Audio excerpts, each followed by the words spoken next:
தமிழகத்தில் அதிக எண்ணிக்கையில் போலி வாக்காளர்கள் சேர்க்கப்பட்டுள்ளதாகவும் அவர்களை கண்டறிந்து நீக்க வேண்டும் என்று கோரி டெல்லியில் தலைமை தேர்தல் ஆணையர் நசீம் ஜைதியை சந்தித்து திமுக நாடாளுமன்ற உறுப்பினர் கனிமொழி மனு அளித்துள்ளார். அவரிடம் எமது செய்தியாளர் சலீம் நடத்திய நேர்காணலை தற்போது பார்க்கலாம். எம்பி கனிமொழி அவர்கள் இந்திய தலைமை தேர்தல் அதிகாரியை சந்தித்து புகார் மனு ஒன்றை அளித்துள்ளார். இப்பொழுது நாம் கனிமொழி அவர்கள்கிட்டயே கேட்கலாம். மேம், உங்களுடைய புகார் மனுவில் நீங்க என்ன சொல்லிருக்கீங்க? உங்களுடைய புகார் ஆளும் கட்சியின் மீதா அல்லது தமிழக தேர்தல் அதிகாரியின் மீதா?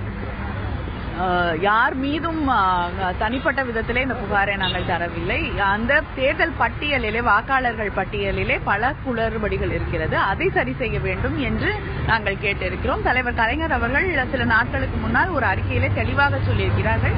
23% அதிகமாக திடீரென்று வாக்காளர்கள் அதிகமாக்கப்பட்டிருக்கிறார்கள்.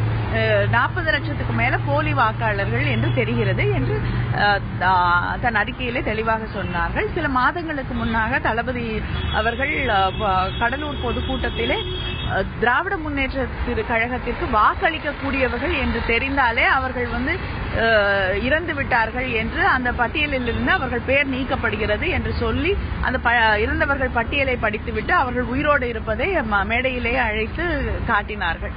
இப்படி பல குளறுபடிகள் இந்த தேர்தல் பட்டியலில் இருக்கிறது. பல மல்டிபிள் என்ட்ரிஸ் இருக்கு. இறந்தவர்கள் பெயர் நீக்கப்படவில்லை, இருக்கக்கூடியவர்களுடைய பெயர் நீக்கப்பட்டிருக்கு.